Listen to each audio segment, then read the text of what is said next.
अस्सलामुअलैकुम। प्रोग्राम खबर और तज्जिया में खुशामदीद। मैं सना कहवान, प्रोग्राम में मेरे साथ मुज़म्मिल सौरवर्दी साहब। मुज़म्मिल साहब बहुत शुक्रिया। नाज़रीन, प्रोग्राम में हम मुख्तलिफ टॉपिक्स आज ज़ेर बहस रहेंगे, जिक्र करेंगे इमरान खान के ख़त का भी जो उन्होंने जस्टिस याहिया अफरीदी और जस्टिस अमीनुद्दीन को लिखा है, और इसके अलावा बात वज़ीर कानून आज़म नज़ीर तारड़ साहब, उनकी भी यहाँ मुलाकात हुई है चीफ जस्टिस याहिया अफरीदी से। इसके अलावा इस्लामाबाद हाई कोर्ट के जजेस ने chief justice of Pakistan justice Yahya Afridi और chief justice Islamabad high court को ख़त लिख दिया है। मुज़म्मिल साहब, सबसे पहले इसी पर बात कर लेते हैं। ख़त के हवाले से ख़त पे ख़त खतूत का सिलसिला मुसलसल जारी है, लेकिन तनाज़ा वही है इस्लामाबाद हाई कोर्ट के चीफ जस्टिस का। किसके नाम कुर्रा निकलेगा? देखें, 5 जजेस ने ख़त लिखा है। इसमें मोहसिन अख्तर कियानी साहब तो सीनियर मोस्ट हैं, वो चीफ जस्टिस बन सकते हैं। तारिक जहांगीरी साहब बन सकते हैं, जहाज इसहाक साहब बन सकते हैं, और ये सब चीफ जस्टिस बनने के कैंडिडेट हैं अगर आमिर फारूक साहब सुप्रीम कोर्ट जाते हैं 10 फरवरी को। लेकिन अब सूरत हाल ये है कि खबरें ये भी आ रही थी कि लाहौर हाई कोर्ट से एक जज को इस्लामाबाद हाई कोर्ट लेकर जाया जा रहा है। पहले शहराम सरवर साहब का नाम था, अब सरफराज डोगर साहब का नाम है, और अभी तक भी कोई कंफर्म नहीं है, लेकिन कह रहे हैं सरफराज डोगर साहब के हवाले से दोनों हाई कोर्ट्स के चीफ जस्टिस साहिबान ने कंसेंट दे दिया है और डोगर साहब ने भी कंसेंट दे दिया। तो मोस्ट लाइकली सरफराज डोगर साहब वहाँ चीफ जस्टिस हो सकते हैं। तो इन 5 जजेस ने खत लिखा है कि बाहर से किसी और हाई कोर्ट से इस्लामाबाद हाई कोर्ट का चीफ जस्टिस ना लाए, सीनियरिटी को फॉलो किया जाए। अच्छा, अब सूरत हाल ये है कि इस्लामाबाद हाई कोर्ट में पहले भी लाहौर हाई कोर्ट से लोग आकर चीफ जस्टिस लगते रहे। वो ये नहीं कह सकते मोहसिन कियानी साहब और तारिक जहांगीरी साहब, जहाज इसहाक साहब, सुमन रिफत, बाबर सत्तार कि ऐसा पहले तो कभी हुआ नहीं, पहली दफ़ा होने लगा। ठीक है ना। जस्टिस सरदार मोहम्मद असलम साहब लाहौर हाई कोर्ट से इस्लामाबाद हाई कोर्ट जाके चीफ जस्टिस लगे। जस्टिस एम बिलाल खान साहब लाहौर हाई कोर्ट से जाकर Islamabad high court chief justice लगे। जस्टिस इकबाल हमीदुर रहमान साहब लाहौर हाई कोर्ट से जाकर इस्लामाबाद हाई कोर्ट के चीफ जस्टिस लगे। तो लाहौर हाई कोर्ट से इस्लामाबाद हाई कोर्ट जाकर चीफ जस्टिस लगने की रिवायत मौजूद है। ऐसा नहीं है कि ये पाकिस्तान में कोई पहली दफ़ा होगा और बड़ा आइन कानून टूट जाएगा और बड़ी रिवायत टूट जाएगी और बड़ा जुल्म हो जाएगा। लेकिन आपकी नौयत आपको नहीं लगता थोड़ी मुख्तलिफ है? और जजेस जो बात कर रहे हैं, जो नुक्ता उठा रहे हैं, वो बिल्कुल वैलिड है। वो जजेस तो खुद कैंडिडेट हैं ना, वो तो ये कह रहे हैं हमें बनाओ। उनके खत का मतलब है कि हमें बनाओ, सीनियरिटी को इग्नोर किया जा रहा है। खत का मतलब है किसी को ना बनाओ, हमें बनाओ। वो तो आप मतलब वो तो खुद अपने लिए लॉबिंग कर रहे हैं, खत लिख रहे हैं, दबाव डाल रहे हैं जुडिशल कमीशन पर कि हमें बनाया जाए। ठीक है ना। लेकिन मैं ये कह रहा हूं कि बनाना या ना बनाना तो अब जुडिशल कमीशन के पास है। जुडिशल कमीशन ने ये फैसला करना है कि उसने किसी और हाई कोर्ट से लाकर यहाँ चीफ जस्टिस लगाना है या उसने इनमें से किसी को चीफ जस्टिस लगाना है। खबरें और इतलात यही हैं कि लाहौर हाई कोर्ट से सरफराज डोगर साहब को ले जाकर वहाँ चीफ जस्टिस लगाया जा रहा है। वो लाहौर हाई कोर्ट में 15वें नंबर पर हैं, लेकिन वो इस्लामाबाद हाई कोर्ट जाकर सीनियर मोस्ट हो जाएंगे और चीफ जस्टिस लग जाएंगे। तो एक टेक्निकल बात यह है। तो ये 5 जज इन्होंने पहले भी एक खत लिखा था, आपको याद है? ये पहला खत थोड़ी है। इससे पहले इन्होंने जो अदलिया में मुदाखलत के हवाले से खत लिखा, एजेंसीज की मुदाखलत के हवाले से, तब भी सबकी राय थी कि ये एक सियासी खत है। हाई कोर्ट के जज के पास आज खुद तौहीन अदालत के उसमें सजा देने के वही इख्तियारात हैं जो सुप्रीम कोर्ट के जज के पास हैं। लेकिन फर्क ही नहीं है। जस्टिस अतर मीनाल्लाह ने ये नुक्ता उठाया है कि उन जजेस के खत पर अगर नजर डाली जाती और फैसला वक्त पर हो जाता तो आज ये हालात ना होते। देखिए ये ऐसे ही मेरा तो गिला ही इन 6 जजेस से ये है कि आपके काम में किसी ने मुदाखलत की, आप उसको तौहीन अदालत की सजा देते। आप खत लिख कर क्या चाह रहे थे? सुप्रीम कोर्ट ने भी तो इन्हें अदालत की सजा देनी थी ना, या FIR आप जाके दर्ज करा दे। ऐसा कौन सा काम था जो आप नहीं कर सकते थे और सुप्रीम कोर्ट कर सकता था? सिर्फ ये था कि आपने सोचा, इन जजेस ने, कि हम में तो ताकत नहीं है एक्शन लेने की, हम सुप्रीम कोर्ट को कहते हैं। तो आपने अपनी कमजोरी है यहाँ की। मैं नहीं समझता कि कोई ताकतवर जज किसी को, ये कोई क्लासरूम थोड़ी है कि आपने शिकायत लगाई, मिस ये मुझे छेड़ा है, मिस ये मुझे पढ़ने देते हैं, और उसके बाद भी जो उन्हें भुगतना पड़ा। आप मेरी बात समझिए। आप जजेस हैं हाई कोर्ट, आइन और कानून के मुताबिक ताकत आपके पास मौजूद है, आप सजा दे देते। जिसने मुदाखलत की, जिसने आपको तंग किया, आपने खत लिख दिया। खत सियासी बयानिया है। मैं खत को की जजेस के खत की आइन कानून में कोई गुंजाइश नहीं। जजेस पटिशन करें, यहाँ जजेस मेरा मतलब है कि उस वक्त एक्शन लेते। और मैं तब भी समझता हूँ कि इन 6 जजेस ने वो खत लिखकर एक सियासी माहौल बनाया और एक सियासी बयानिया बनाया। अब ये जो खत इन्होंने लिखा है वो तो लॉबिंग है ना कि जी हम में से बनाएं, बाहर से ना लाएं, ठीक है ना। अपना सीवी पेश किया है, अपने लिए लॉबिंग करने के लिए दबाव डालने की कोशिश की है। सीनियरिटी लिस्ट को फॉलो करें नहीं, अच्छा एक मिनट, जब लाहौर हाई कोर्ट में आलिया नीलम साहबा को बनाया गया तो क्या सीनियरिटी लिस्ट फॉलो की नहीं हुई थी? उस अच्छा, पे भी काफी जजेस और का क्या एतराज वो था। 26वीं आईनी तरमीम से पहले बनाया गया या बाद में बनाया? और वो सीनियरिटी जो है वो उस वक्त बगैर 26वीं तरमीम के वायलेट हुई थी ना। आप उसका जिम्मा 26वीं आईनी तरमीम पे तो नहीं डाल सकते कि सीनियरिटी उसकी वजह। मैं ये कहता हूं कि जब आपने लाहौर हाई कोर्ट में तीसरे नंबर वाले को चीफ जस्टिस बना दिया था और वो 26वीं आईनी तरमीम से पहले आपने बना दिया था और उस वक्त कोई 26वीं आईनी तरमीम नहीं थी, तो तब ये असूल तय हो गया था कि तीसरे नंबर वाला चीफ जस्टिस बन सकता है। फिर सुप्रीम कोर्ट में बन गया तो आपको क्या एतराज हो सकता है? मतलब आप खुद बना दें तीसरे नंबर वाले को जजेस तो वो जायज़ है, जुडिशल कमीशन ये बना दे तो नाजायज़ है, ये कैसे हो सकता है? या तो आप ये कहें कि आज तक अदलिया में सीनियरिटी का असूल इन लेटर एंड स्पिरिट फॉलो हुआ है और अब वायलेट हो रहा है। आपने सुप्रीम कोर्ट में एलिवेशन पर हमेशा सीनियरिटी के असूल को वायलेट किया। उमर अताब बंदियाल, साकिब निसार, गुलजार, हर चीफ जस्टिस के दौर में सुप्रीम कोर्ट में एलिवेशन पर सीनियरिटी का असूल रेडिक्यूल किया गया। आज अगर कोई जूनियर प्रमोट हो रहा है तो आपको कैसे इतराज़ है? आप ये कह रहे हैं कि ये काम अगर 26वीं आईनी तरमीम से पहले हो रहा था तो जायज़ है, 26वीं आईनी तरमीम के बाद नाजायज़ हो गया। अभी क्यों नाजायज़ हो गया? तनाज़ा तो 26वीं आईनी तरमीम का अभी तक हल नहीं हुआ, वज़ीर कानून भी मिले हैं ना। अच्छा नहीं, वो तो जुडिशल कमीशन के इजलास हैं, उनका वज़ीर कानून और अटॉर्नी जनरल मिलते रहते हैं। लेकिन मेरा ये टेक्निकल बात है कि इन जजेस को ने तो कहा है ना कि हम में से लगाएं, तो ये तो कोई बात नहीं है कि मुझे ही लगाओ नहीं तो मैं छोड़ूंगा नहीं, ये तो बात नहीं है। लेकिन मैं ये कह रहा हूँ कि लाहौर हाई कोर्ट से इस्लामाबाद हाई कोर्ट आकर चीफ जस्टिस लगने की 3 मिसालें पहले मौजूद हैं और वो तीनों मिसालें 26वीं आईनी तरमीम से पहले की हैं, वो कोई 26वीं आईनी तरमीम की नहीं है। तो मेरा यही मौक़िफ़ है कि जो काम 26वीं आईनी तरमीम से पहले जायज़ थे, अगर उनको तरमीम करके उनको आईनी और कानूनी शक्ल दे दी गई है, मतलब पहले सीनियरिटी का असूल वायलेट होता था बगैर किसी आइन कानून के, अगर आप उस हवाले से आइन साजी कर दी गई है तो क्या प्रॉब्लम है? अगर पहले ट्रांसफ़र होती थी बगैर आइन कानून के, अब ट्रांसफ़र का आइन कानून के मुताबिक कर दी गई है, चीज़ों को फॉर्मुलेट कर दिया गया है।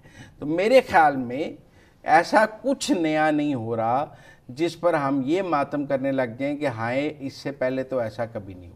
मतलब जो हो रहा है ठीक हो रहा है, मतलब जो हो रहा है वो पहले भी हो रहा था और ये जजेस खुद कर रहे थे।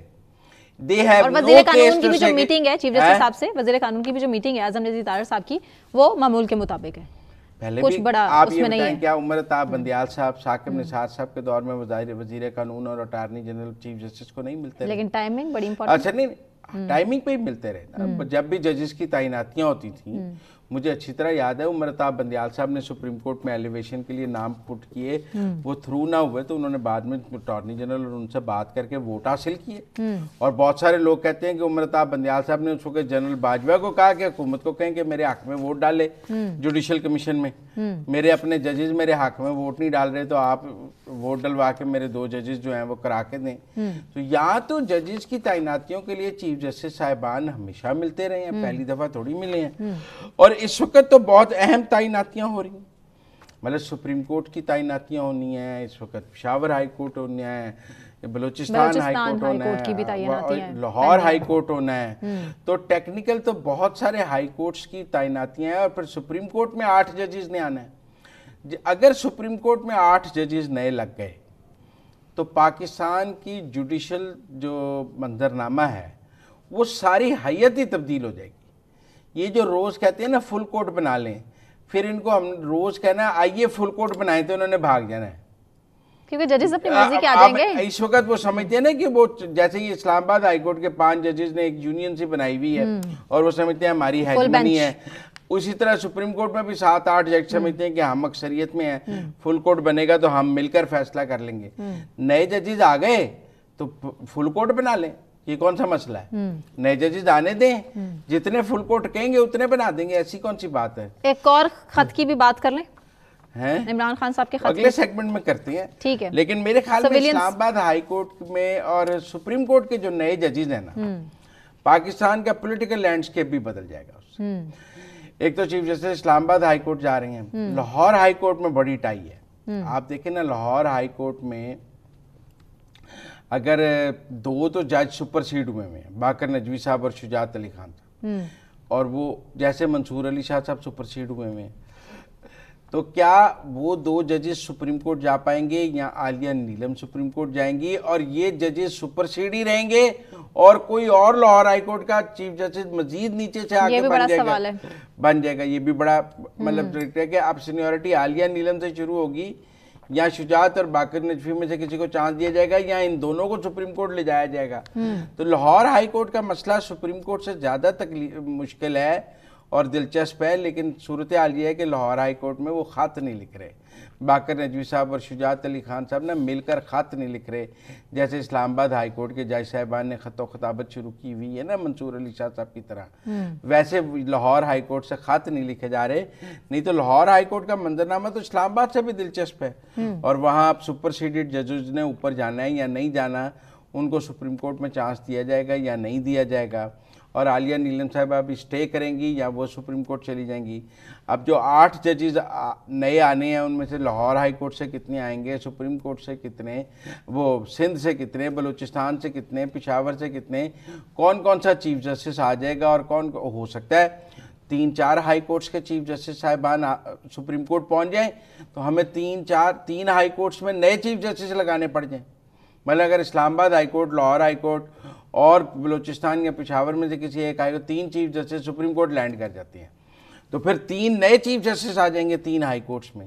तो मेरे ख्याल में अगले 15-20 दिन में बहुत रेडिकल और बहुत तेज़ी से पाकिस्तान की अदलिया में तब्दीलियाँ आएंगी, जिससे अदलिया का मंजरनामा बिल्कुल बदल जाएगा और एक नई अदलिया और उसकी एक नई शक्ल हमारे पास आएगी।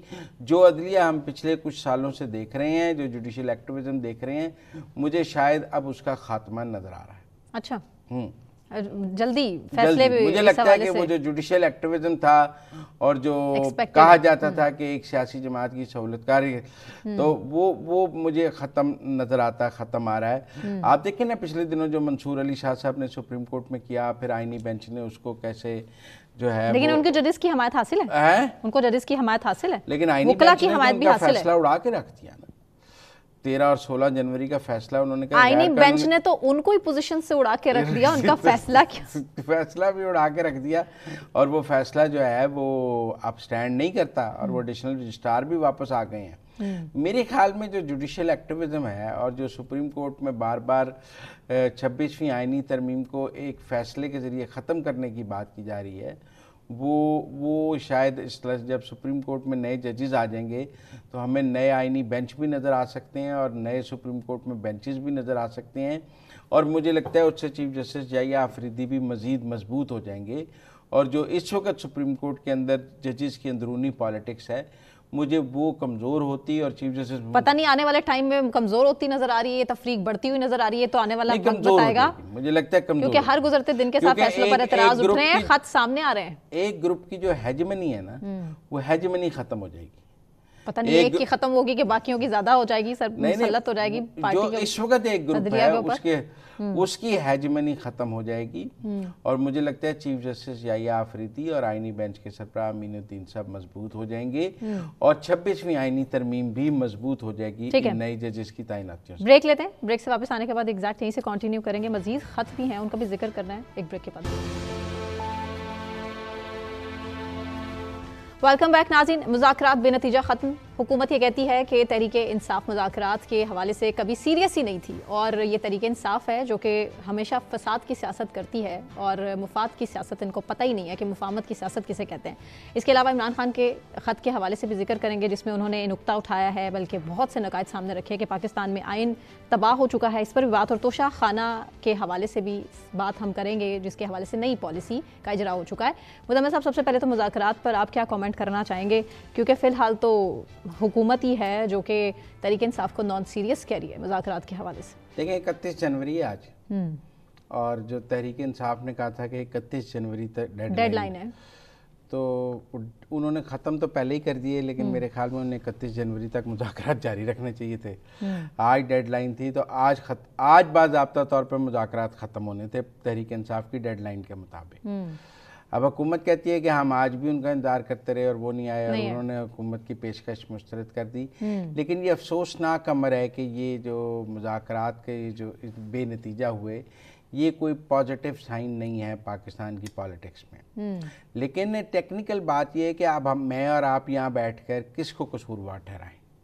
मौलाना साहब कह रहे हैं मुज़ाकरात पे यकीन रखता हूँ। नहीं मौलाना तो मुलाकात की उनकी कोशिशें भी की जा रही हैं डयाला जेल में। अच्छा नहीं, देखिए मैं अभी ये जानना चाहता हूँ कि हुकूमत और पीटीआई के दरमियान जो मुज़ाकरात आज 31 जनवरी को ख़त्म होने थे, इनकी नाकामी का जिम्मेदार कौन है? तहरीक इंसाफ कहती है हुकूमत कहती है तहरीक इंसाफ। नहीं तो आपको जो बेहतर लगे। नहीं, अगर हम एनालाइज करें तो हम क्या कहेंगे कौन जिम्मेदार है? देखें, तहरीक इंसाफ ने मुज़ाकरात की एक कमेटी बनाई और कहा कि हम मुज़ाकरात करना चाहते हैं, और हमारे एजेंडे हैं हमारे कैदियों की रिहाई, जुडिशल कमीशन, 9 और 26 नवंबर 4 मुतालबात उन्होंने पेश किए, हम करना चाहते हैं। हुकूमत ने उनकी मुज़ाकराती कमेटी के जवाब में एक मुज़ाकराती कमेटी बनाई और कहा कि आइए मुज़ाकरात कर लें। यही हुकूमत भी तो सिर्फ बातें आए बैठे बातें करें और चले जाएं। हुकूमत तो कुछ कर ही नहीं, वन बाय वन चलते हैं। इस मुज़ाकराती कमेटी का पहला इजलास हुआ स्पीकर की ज़ेर सदारत। पीटीआई ने कहा कि हमें को 10-12 दिन दें, हम अपने मुतालबात लिख कर आपको देते हैं। हुकूमत ने कहा लिख कर देते हैं। 12 दिन का टाइम लेके निकल गए। 12 दिन बाद भी उन्होंने लिख कर नहीं दिए, फिर 7 दिन का टाइम ले लिया और फिर कहा लिख कर देने की तो कोई ज़रूरत ही नहीं है, हमने ज़ुबानी कह दिया है। हुकूमत ने बार बार कहा कि आप लिख कर दें, जब लिख के दे दिया तब क्या हुआ? फिर एक बड़ा रौला डल गया जी हमारी मुलाकात कराएं, जब तक मुलाकात नहीं होगी हम तो लिख कर ही नहीं दे सकते। भैया आप कच्ची के बच्चे हैं, और इतवार को मुलाकात भी हो गई। आप कच्ची के बच्चे हैं, आप एक पॉलिटिकल पार्टी चला रहे हैं, मतलब है आपका लीडर अगर जेल में, आप लोग डिसीजन करें। जो bar chairman, secretary general, leader of the opposition committee है, वो अपने एक मुतालबात लिख कर नहीं दे सकती, और इतनी डमी कमेटी है कि उसको पहले लो जी, फिर संडे वाले दिन जेल खोल के मुज़ाकरा, वो कहते हैं बेसिकली वो डील के लिए। अच्छा, मीटिंग करा दी। अच्छा, मीटिंग करा दी की, फिर इन्होंने लिख कर मुज़ाकरात दे दिए। अब उसके बाद इन्होंने कहा 7 दिन में हुकूमत इनका जवाब दे। हुकूमत ने कहा हम इसका जवाब लिख कर देंगे। आपने हमें लिख कर मुज़ाकरात दिए हैं, हम 7 वर्किंग डेज में इसका लिख कर जवाब देंगे, जो 28 तक मुकम्मल होने थे। 28 से पहले ही तहरीक इंसाफ ने मुज़ाकरात ख़त्म करने का ऐलान कर दिया। अभी 7 वर्किंग डेज पूरे नहीं हुए थे। देखिए, तहरीक इंसाफ ने खुद कहा कि हम 31 जनवरी तक मुज़ाकरात करेंगे। मुझे समझ नहीं आई 22 को ख़त्म करने की ज़रूरत क्या थी। आप 31 तक, देखिए पॉलिटिक्स है, आप अगले को टाइम देते हैं, अगले से बात करते हैं। आप एक मुलाकात करते हैं, कहते हैं जी हमारी बात नहीं मानी गई, हम कल दोबारा मिलेंगे, परसों दोबारा मिलेंगे, फिर 31 को रात 12 बजे मुज़ाकरात ख़त्म करते हैं। हम भी समझते, आपने यकदम अब क्या तासुर बनाया? अब तो ये तासुर है ना कि खान साहब ने सज़ा से बचने के लिए मुज़ाकरात शुरू किए। बैरिस्टर गौहर और आर्मी चीफ की मुलाकात को खुशाइंद भी कहा, सज़ा हो गई तो अगले दिन मुज़ाकरात ख़त्म कर दिए। हकायक कुछ और भी कह रहे हैं। क्या नाक़िदीन भी ये बात मानने को तैयार है कि किसी किस्म की डील ऑफर, जो जितनी भी डील्स ऑफर हुई हैं, इमरान खान साहब किसी भी डील को मानने के लिए तैयार नहीं है। मैं ही नहीं तैयार। वो बैरिस्टर गौहर की मुलाकात को खुशाइन कह रहे हैं, डील थी कोई नहीं, सजा दे दी इन्होंने 14 साल। वो सजा 3 महीने लटका देते, आप 3 महीने मुज़ाकरात लटका लेने थे आपने। अगर 3 महीने सजा अनाउंस करते तो 3 महीने मुज़ाकरात चलते रहने थे। I can bet. हाँ, सजा सुना दी आपने, मुज़ाकरात ख़त्म कर दिए, क्योंकि सारे मुज़ाकरात सजा से बचने के लिए थे। सजा हो गई, इमरान खान की मुज़ाकरात में दिलचस्पी ख़त्म हो। तो हुकूमत ने इसका मतलब फ्लेक्सिबिलिटी शो नहीं की? देखो ना जी, आप पहले दिन देखें, हुकूमत ने तो कोई डील करने की कोशिश नहीं की। अब सूरत हाल ये है कि यहाँ, इसीलिए मैं कहता हूँ कि आप, अच्छा हुकूमत कहती है ये इन्होंने सिविल नाफरमानी की कॉल दी हुई थी, हमने ने कहा है अपनी कॉल वापस अभी भी दी हुई है। अच्छा नहीं, हमने कहा है वापस ले लें, नहीं कहा ना। उन्होंने कहा आप अपनी सिविल नाफरमानी की कॉल चलाई रखें, हम उसके बगैर भी आपसे मुज़ाकरात कर लेंगे, क्योंकि मुझे लग रहा है सिविल नाफरमानी की कॉल भी हुकूमत का ख्याल था नाकाम हो जाएगी। बहरहाल अफसोसनाक बात है। मैं समझता हूँ तहरीक इंसाफ ने एक मौका और गंवाया है।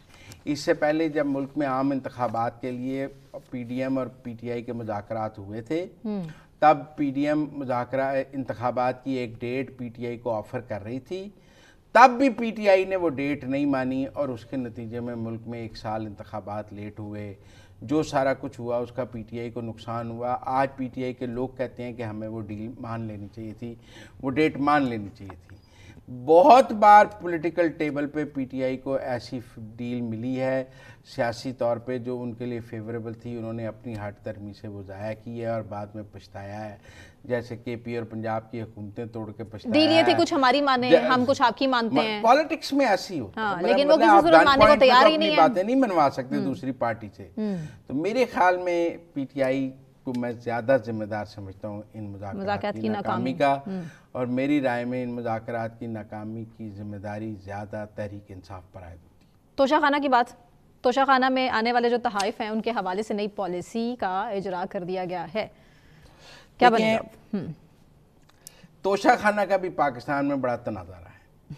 सब हुक्मरान तोशाखाना से तहाइफ लेते रहे हैं और माशाल्लाह से सभी हुक्मरान सभी हुक्मरान तोशाखाना से तहाइफ लेते रहे हैं। और बानी PTI ने तो खैर हद ही कर दी। एक घड़ी नहीं, एक घड़ी को सेट तो चाय के कप भी ले गए। मेरा मतलब है उन्होंने तो कोई चीज़ छोड़ी ही नहीं ना।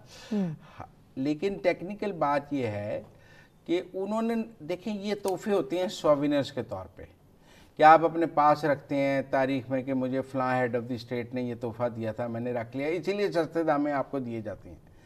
इनकी ख़रीदो फरोख्त किसी हुक्मरान ने नहीं की। ये मुमताज़ है जो मुकाम है, ये सिर्फ बानी PTI को हासिल हुआ कि उसने हुक्मरानों के मिले हुए तोहफे 20% पे लेकर 100% पे बेचे हैं और 80% का मुनाफा बख्श कारोबार किया है। ये किसी हुक्मरान ने नहीं किया। बड़े बड़े हुक्मरान आए हैं पाकिस्तान में, कोई तोहफा मार्केट में बराए फरोख्त नहीं आया जो किसी हुक्मरान ने किसी हुक्मरान को दिया हो। ये इनको इसीलिए तोशाखाना 1, 2, 3 लोग कहते हैं ये तोशाखाना 1, 2 केस क्यों है। मैं कहता हूँ भाई जितने तोहफे हैं उतने केस होने हैं ना, इकट्ठा तो नहीं बनाया जा सकता। हर केस एक इंडिपेंडेंट केस है। नहीं तो अदालतें अपने हिसाब से फैसले सुनाती हैं और उसके बाद फिर अच्छा, बहरहाल शहबाज शरीफ ने आकर केस कमाल खुल जाते हैं। आप एक बात समझिए, शहबाज शरीफ ने आकर कमाल किया। उन्होंने ये तोहफों का लेन देन खत्म ही कर दिया।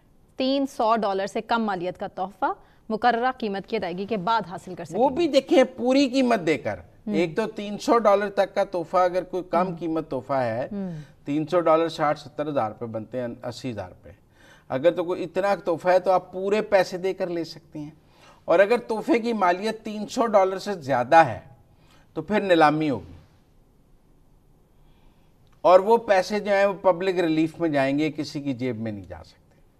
आप मेरी बात सुनिए, ये जो तोशाखाना से लूट मार का मामला था ये शहबाज शरीफ ने ख़त्म कर दिया। इसके ऊपर फुल स्टॉप लगा दिया कि कोई हुक्मरान अब तोशाखाना के तहत 20%, 25%, 30% पे नहीं ले सकता। ये जो लूट लगी हुई थी ना, जिस बैती गंगा में बानी PTI ने भी हाथ धो, देखिए मुझे उनसे ज़्यादा गिला क्यों है भाई, आप तो करप्शन ख़त्म करने आए थे, आपने क्यों लिए तोहफे? आप जो केस बना रहे थे आसिफ जरदारी पर और नवाज शरीफ पर कि इन्होंने तोहफे लिए, तो आपने खुद क्यों लिए? ये तो नहीं हो सकता कि आप लोगों को केस बनाएं और ख़ुद लेते जाएं और फिर उनकी ख़रीदो फरोख्त भी करें।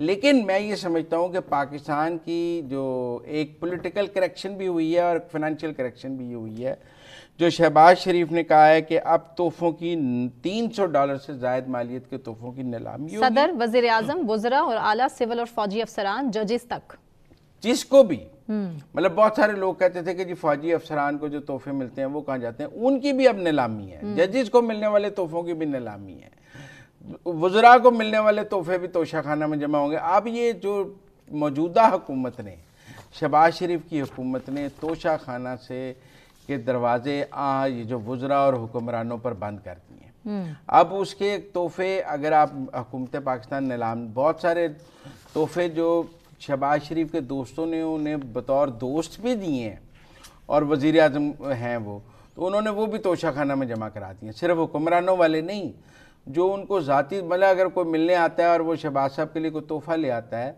तो शहबाज साहब वो भी, शहबाज शरीफ वो भी तोशाखाना में जमा करा देते हैं और उसकी भी नीलामी जो है करके, तो वो पैसे जो हैं वो पब्लिक रिलीफ प्रोजेक्ट का एक वो है, वहां पर खर्च किए जाते हैं को अवामी फलाह के लिए। एक रिकॉर्ड भी सामने रख दिया गया। हाँ, तो इसलिए मेरे ख्याल में ये बहुत अच्छा। इमरान खान साहब ने खत लिखा है, वो जरूर डिस्कस कर लें। इमरान खान साहब ने 349 सफ़ात पर मुश्तमिल एक तवील खत लिखा है जिसका खुलासा ये है कि पाकिस्तान में आईनी निज़ाम की मुकम्मल तबाही, उसमें उन्होंने ज़ाहिर है जो इलेक्शन में धांधली हुई, इंसानी हुकूक को पामाल किया गया, 26 नवंबर समेत तमाम मौज़ूआत पर जो PTI कारकुनान की गिरफ्तारियां भी हैं, उस हवाले से भी बात की। और ये ख़त उन्होंने ख़ास तौर पर चीफ जस्टिस याहिया अफरीदी और जस्टिस अमीनुद्दीन को लिखा है, ये सोचते समझते हुए भी कि कुछ नहीं होगा। नहीं, अख्तियार क्या है उनका, मतलब आप मेरी बात समझे, अगर कोई लोग गिरफ्तार हुए हैं, लेकिन एक रिकॉर्ड का हिस्सा बन गया ये खत। नहीं, मैं ये सियासी खत है ना, आप मेरी बात समझे। अगर कोई बंदा गिरफ्तार होता है तो सुप्रीम कोर्ट उसको कैसे रिहा कर सकता? वो पहले ट्रायल कोर्ट में अपनी बेल करेगा, फिर वो हाई कोर्ट में आएगी, फिर सुप्रीम कोर्ट में बेल आएगी। ये कौन सा अख्तियार है सुप्रीम कोर्ट के पास कि वो डायरेक्ट बंदे रिहा कर दे? कह रहे हैं 18 माह से मुसलसल अदालत का दरवाजा खटखटाया जा रहा है, इंसाफ नहीं मिल रहा। देखें, अगर तो आप ये चाहते हैं कि आपकी कोई गिरफ्तारी और सुप्रीम चीफ जस्टिस सू मोटिव लेके फौरी तौर पर रिहा कर दे, तो ये तो मैं समझता हूँ कोई ठीक रवायत नहीं होगी। क्योंकि पाकिस्तान के आम शहरी को ये सहूलत हासिल नहीं है।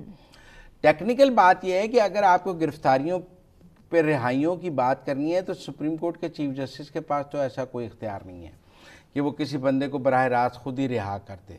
ये पहले जहाँ ट्रायल कोर्ट से बेल, फिर हाई कोर्ट, फिर सुप्रीम कोर्ट आएगी और वहाँ अपनी बारी पे लगेगी। और जब ये सिस्टम ने सोच ही लिया है कि किसी सूरत उनको रिहा करना ही नहीं है, के बाद एक केस बनाना है, उनकी अपीलें अभी हाई कोर्ट्स में है, वो डायरेक्ट सुप्रीम कोर्ट कैसे सुन सकता है? उनकी अपीलें हाई कोर्ट्स में है, उनके मामलात अभी सुप्रीम कोर्ट में पहुंचे ही नहीं है मुकदमात के। इस्लामाबाद हाई कोर्ट से उन्हें मुकम्मल रिलीफ मिल रहा है, उनकी सजाएं मुअत्तल हो रही हैं। अब दूसरी सूरत ये है कि वो कहते हैं 26 नवंबर वाले मामले पे, 26 नवंबर वाले मामले पर भी आपने एक प्राइवेट कंप्लेंट PTI ने एक मजिस्ट्रेट की अदालत में दाखिल की जिसमें कहा कि हमारे ये बंदे और उसके ऊपर वो एक मजिस्ट्रेट की अदालत में वो प्राइवेट कंप्लेंट चल रही है। इसमें सुप्रीम कोर्ट का चीफ जस्टिस क्या कर सकता है? मुझे नहीं समझ आती सुप्रीम कोर्ट के चीफ जस्टिस के पास क्या अख्तियार है कि वो सारे PTI के मुकदमात इकट्ठे करके अपने पास रख के भैया जुम्बिश कुलम उसमें इंसाफ दे दें। मुझे नहीं नज़र आता कि पाकिस्तान के चीफ जस्टिस के पास ऐसा कोई इख्तियार है। और जो सू मोटिव की फैक्ट्री साकिब निसार साहब और उनसे पहले इफ्तिखार चौधरी साहब लगाई रखी है, वो फैक्ट्री सुप्रीम कोर्ट में सू मोटिव की बंद हो चुकी है, आउट ऑफ टर्न केसेस लेने की भी बंद हो चुकी है। मेरे ख्याल में इमरान खान का ये ख़त एक सियासी ख़त तो है, लेकिन अगर मैं कानून के तनाजुर में लिखूं तो देखूं तो चीफ जस्टिस काफ़ी बेबस हैं, वो इस खात पर कोई एक्शन नहीं ले सकते। इसमें हुकूमत के हवाले से जो जुल्म किया गया है तहरीक इंसाफ पे, उसका भी जिक्र किया गया है कि हमारे दफातर तोड़े गए, भी प्रॉपर कोर्ट्स में गए, जो प्रॉपर कोर्ट्स हैं वहां जाकर मुकदमे दायर करें। सुप्रीम कोर्ट का चीफ जस्टिस उसमें क्या करे? तो मेरा मतलब है कि तो ये खत एक सियासी खत है। आजकल अदलिया में जजेस खुद भी सियासी खत लिख रहे हैं और जजेस को सियासी खत लिख रहे हैं। खतों किताबत का सिलसिला जारी है, लेकिन उन खतूत पर अमल दरामद कहीं से होता नजर नहीं आ रहा कि खत सुना जाए और खत का जवाब दिया जाए, आगे से कुछ असर हो, नजर तो कुछ नहीं आ रहा। ब्रेक लेते हैं नाज़रीन, ब्रेक से वापस आने के बाद कंटिन्यू करेंगे, हमारे साथ रहिए।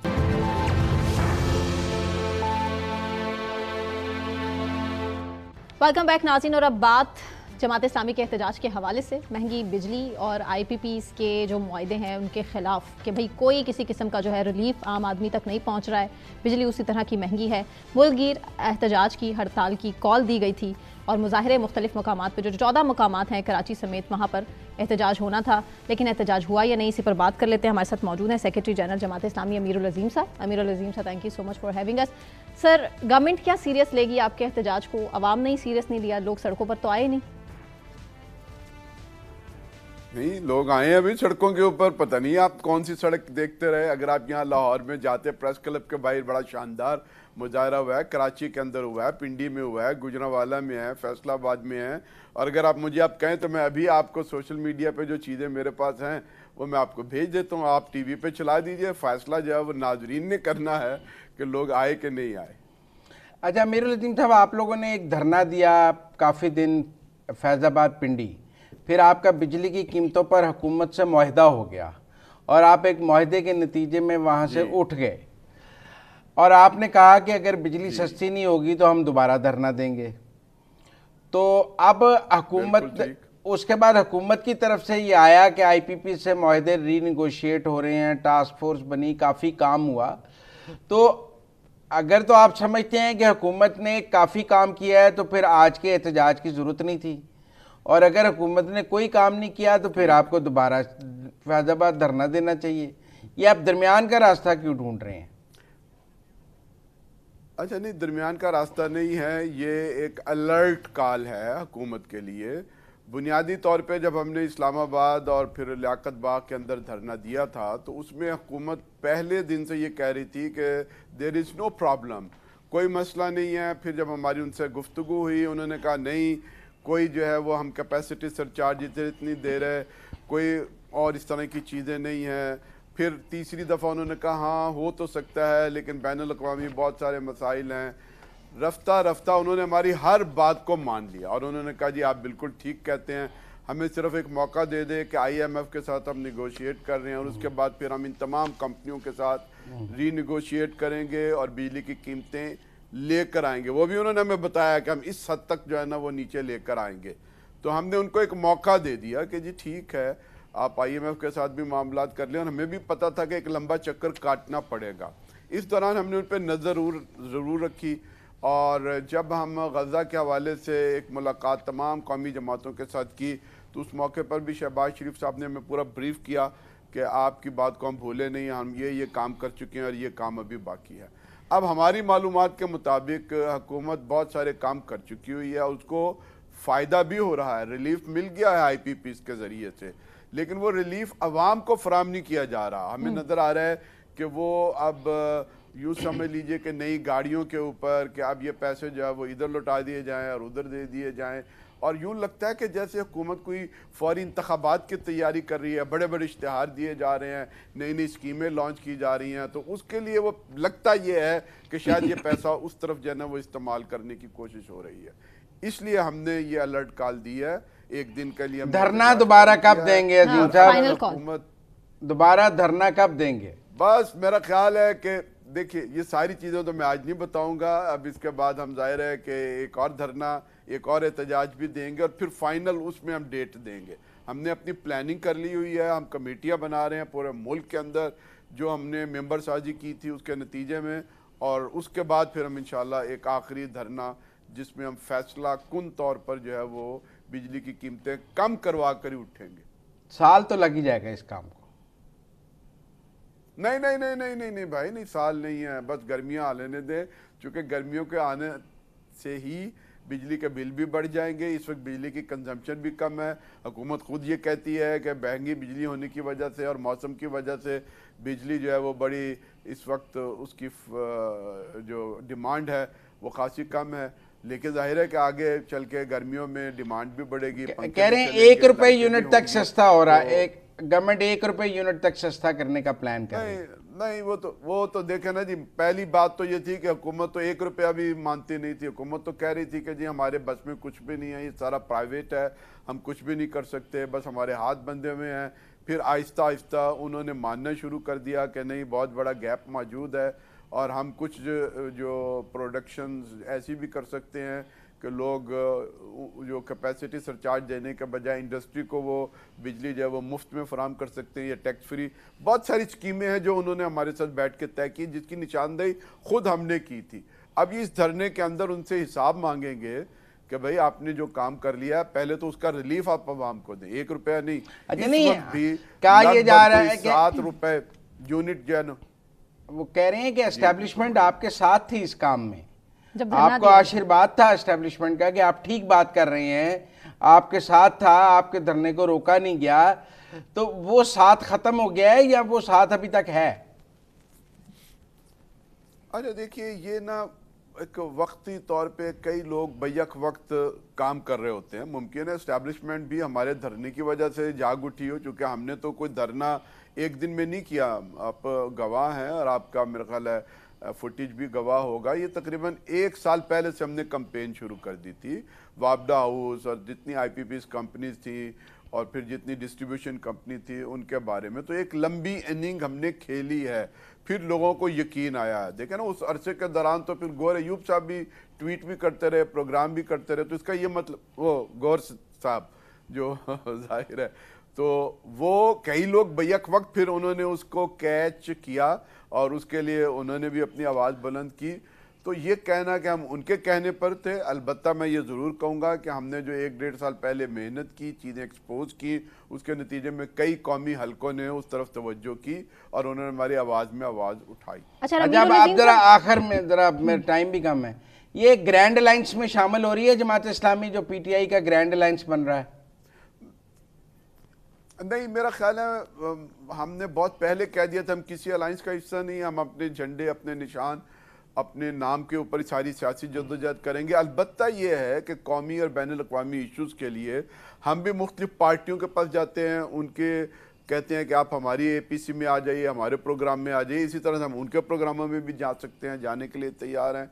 लेकिन ये कि किसी मुश्तरका प्लेटफार्म बनाने के हम कायल नहीं हैं। नहीं तो अगर वो इस्लामाबाद पर मार्च करें तो आप जमात इस्लामी साथ मार्च तो कर ही लेगी ना। अगर इत्तेहाद नहीं बना रही तो इस्लामाबाद की तरफ मार्च के तो साथ, हाँ ये हो सकता। अच्छा, ये हो सकता है, पॉसिबिलिटी है। कोई मुश्तरका एक्टिविटीज जो है वो कर सकते हैं जी, मुश्तरका एक्टिविटीज कर सकते हैं। नहीं, उसमें इस्लामाबाद लॉन्ग मार्च भी शामिल है उन मुश्तरका एक्टिविटीज में। देखिए, उसमें कई चीज़ें हो सकती हैं। उसमें मतलब एहतजाज भी हो सकता है, लॉन्ग मार्च भी हो सकती है, और इससे आगे बढ़कर बिजली के बिल पे ना करने के ऊपर कमेटियां बनाकर उसमें भी हम मुश्तरका तौर पे कुछ कर सकते हैं। नहीं, ये D चौक में जो धरना शरना है उसमें जाएंगे आप साथ? जी, मैं आपसे अर्ज कर रहा हूँ कि अगर तो इन मुतालबात पर हुआ जो हम पेश कर रहे हैं तो ज़रूर जाएंगे, हरावल दस्ता बनकर जाएंगे। अगर वो हुकूमत गिराने के लिए जाना चाहते, और ये शर्त, अगर वो हुकूमत गिराने के लिए जाना चाहते, देखिए हुकूमत गिराना तो हम नहीं चाहते। देखिए, ये एक मौक़िफ़ जो है वो बदला हुआ है। हम अभी भी कहते हैं कि हुकूमत ना गिराई जाए। हम ये कह रहे हैं कि जी आप फॉर्म 47 जो है उसके बारे में इन्वेस्टिगेशन मुकम्मल करें, नए इंतखाबात की तरफ मत जाएं, जमहूरियत को पटरी पर ही रहने दें, पटरी से डीरेल ना करें। पता नहीं उसके बाद फिर क्या होगा। ये हमारा मौक़िफ़ अरसा दराज से है और मेरा ख्याल है कि हमने PTI के साथ खुलकर बात की है, बल्कि कहीं कहीं शिकवा भी किया है कि यार आप लोग जो है ना वो फॉर्म 47 को एक तरफ रखते हुए अब आप नए इंतखाबात की तरफ जा रहे हैं, और अगर नए इंतखाबात भी इसी तरह से हुए, यही इलेक्शन कमीशन हुआ, यही अदालती निज़ाम हुआ, तो उसका क्या हासिल है? तो पहले तो आपने जो खराबी इस मुल्क के अंदर कर दी है, कोई अडियाला कैदी नंबर 804 ने किया, इलेक्शन कमीशन ने किया है। कैदी नंबर 804 को मिलने अडियाला जेल जाएगा जमात इस्लामी का वफद? अच्छा, नहीं, कुछ ज़रूरी नहीं है, जा भी सकते हैं, नहीं भी जा सकते हैं। जेल में जाना कोई मामला नहीं है। जाहिर है जिसका जिसके साथ ताल्लुक़ हो। मैं यहाँ पर कैंप जेल में भी जाता रहा हूँ, PTI के लोगों से भी मिलता रहा हूँ, कोट लखपत भी गया हूँ, मुलाकातें की हैं, हमारे पुराने दोस्तों में से हैं। जेल में जाकर मुलाकात करना और बात है, लेकिन ये कहना कि हमारी हिकमत अमली और उनकी हिकमत अमली एक हो, उसमें मैं बार बार अर्ज़ कर रहा हूँ कि हमारी हिकमत अमली ये है कि कमीशन बने, तहकीक को, और जो D सीट किए जाएँ जिन्हें जाली तौर पे आपने हुकूमतें थमाई हुई हैं, और फिर पूरे निज़ाम को जो है वो ओवरऑल किया जाए, इलेक्शन कमीशन नया बनाया जाए, फिर उसके बाद नए इंतखाबात की तरफ जाने का सोचा जाए।